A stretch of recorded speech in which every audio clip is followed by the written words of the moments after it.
Como elaborar um relatório psicológico. Esse é um tema recorrente, muito pedido aqui no nosso canal do YouTube. Não é à toa que é ou que são os vídeos com muito acesso, com muitos comentários, inclusive com muitas dúvidas que são apresentadas por profissionais e até mesmo futuros profissionais de psicologia.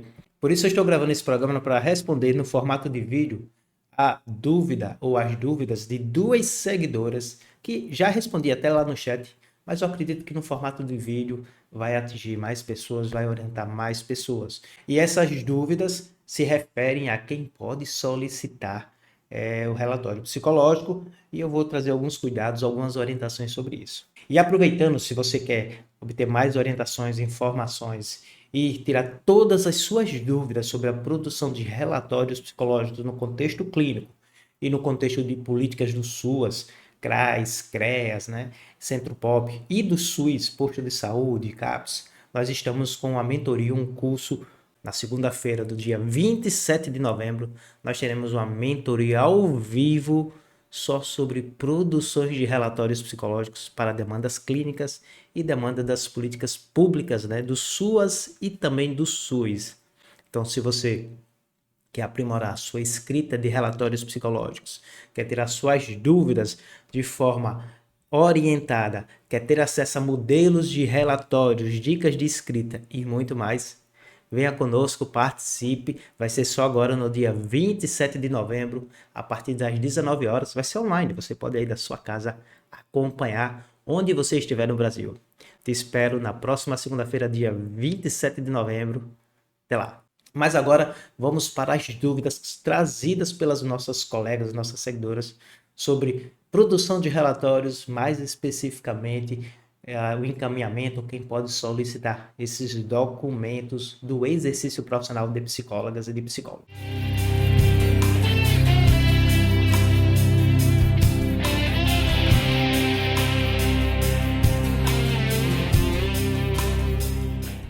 E a primeira dúvida que eu separei aqui para o nosso programa foi uma pergunta feita pela seguidora Nina. Ela pergunta já há alguns meses, a gente já respondeu no chat. Oi, Manuel, estou assistindo vários dos seus vídeos, são muito bons. Parabéns e obrigado por nos ajudar. Tenho uma dúvida. Posso fazer um relatório sobre assédio moral sofrido no trabalho por um paciente a pedido da empresa? Ou seria melhor um laudo? E posso cobrar um valor adicional por isso, já que é um pedido da empresa e não da paciente? Obrigado, Nina. Obrigado pelo feedback e pela excelente pergunta. A pergunta da Nina não se refere só a produções de relatórios ou de documentos psicológicos. Ela tem um viés direto em relação a possibilidades de práticas do exercício profissional. Pelo que eu estou entendendo na pergunta, a Nina é psicóloga clínica de um trabalhador, de uma trabalhadora, que está sobre uma situação, no caso uma paciente, né, que há suspeita de assédio moral no trabalho. E o questionamento da Nina é: a empresa entrou em contato com ela, ou através da paciente ou diretamente com ela, pedindo um laudo, se pode cobrar por esse documento, né, já que é um pedido da empresa. E ela está questionando se seria um relatório ou se seria um laudo, tá? Vamos lá, primeiro ponto. O assédio moral, vamos trazer um ponto já, antes de falar da documentação, se cabe a Nina ou você, profissional clínico, recebendo uma demanda dessa, fazer essa avaliação de assédio moral. Primeiro ponto que a gente precisa destacar é que a avaliação de assédio moral não envolve só atender o paciente, o cliente, é preciso avaliar os contextos relacionados ao trabalho, cultura adoecedora, de violência, possível, né, assediador. E esse não é um papel do psicólogo clínico. Seria, na realidade, a contratação ou do psicólogo institucional que já é contratado, ou a contratação de um psicólogo. Normalmente isso se deve, inclusive, via justiça, numa prática de perícia judicial, mas pode ser uma prática de perícia administrativa. Seria contratado um profissional de psicologia para fazer uma perícia administrativa, né? Para avaliar não só a trabalhadora, as condições psíquicas, psicológicas, indicadores de possível, né, assédio moral, mas avaliar o contexto, a cultura, a situação que vem ocorrendo, o próprio clima organizacional e as relações com as chefias. Geralmente, assédio moral envolve figuras de contato vertical, ou seja, o gestor, né, a gestora e seus colaboradores. Por isso, não é papel do psicólogo clínico e clínica fazer isso, tá? E, sendo o papel de um avaliador, de um perito, não seria a produção de um relatório, seria a produção de um laudo psicológico, já que aí envolve uma avaliação psicológica. O que é que a Nina, ou você, colega, quanto psicólogo ou psicóloga clínica de uma paciente, que tem uma suspeita de assédio moral, que recebe uma solicitação da empresa para prestar informações da paciente ou do paciente, até para ajudar a comprovar o possível assédio. Isso pode acontecer. Primeiro ponto, se você é psicólogo clínico, você não presta serviço para a empresa, mas para o paciente. Então, você pode sim produzir um relatório a interesse do paciente, autorizando ser encaminhado para a empresa, um relatório psicológico dos motivos do acompanhamento do serviço psicológico, das condições, né, do paciente, no caso da paciente, do possíveis impactos, né, do ambiente do trabalho trazido pela paciente. Você não verificou isso, mas trazido enquanto percepção, enquanto sofrimento psicológico. Então, seria produzido um relatório do serviço que está em prestação, e não um relatório para avaliar se a trabalhadora ou o trabalhador sofreu assédio moral. Mas isso só seria feito com a autorização da paciente e do paciente. Eu posso cobrar por esse relatório, segundo o nosso Código de Ética e as normas do Conselho? Não, porque relatório é uma devolutiva do serviço que está em andamento ou que já foi realizado, para o qual você já recebe, você já tem os seus honorários, que são os honorários do serviço. Então, o relatório é uma devolutiva do serviço psicológico. Só para fechar essa dúvida, mas e se Nina não fosse a psicóloga clínica, fosse contratada para fazer essa perícia, essa avaliação de adoecimento mental no trabalho, de possível assédio moral? Aí sim, aí ela vai cobrar pela avaliação, pela perícia, que pode ser paga pela empresa, ou pode ser pago pelo trabalhador, depende muito como é feito esses vínculos, geralmente é pela empresa. Na realidade, geralmente essas avaliações só acontecem em esferas judiciais, e aí faz parte do processo judicial, né? A diligência, a perícia psicológica, mas eu não estou cobrando pelo documento, eu estou cobrando pelo serviço da avaliação psicológica. Ok? Então, eu posso fazer um relatório, Nina, para fazer a devolutiva do serviço psicológico clínico que eu estou passando, e aí é um cuidado ético. Não faça nenhuma menção que a paciente ou cliente sofreu assédio moral no trabalho. Você não fez essa avaliação. Tenho quase certeza disso. Você está atendendo só a paciente. Você não escutou os gestores, não visitou a empresa, não fez a avaliação da dinâmica organizacional, do possível ato de assédio, né? Então, a gente não vai mencionar que ela é vítima. A gente pode até citar que ela tem trazido essa queixa, mas focar principalmente nos aspectos psicológicos. E a segunda pergunta, também já respondida lá pelo chat, é da Beatriz de Oliveira. E ela faz uma pergunta parecida, né? Pelo menos do ponto de vista de quem está solicitando. Tem uma dúvida: quando a empresa do paciente pediu um relatório para saber o quadro do paciente, pode ser feito se a paciente estiver de acordo? Obrigado, Beatriz, primeiro por nos acompanhar e por trazer suas contribuições, mesmo que no formato de pergunta.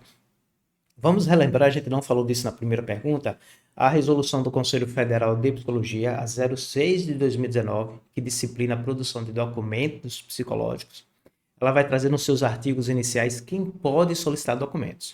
O próprio paciente, os responsáveis dos pacientes, né, quando este não for plenamente capaz, figuras de autoridades do Poder Judiciário, do Poder Executivo, gestores de empresa.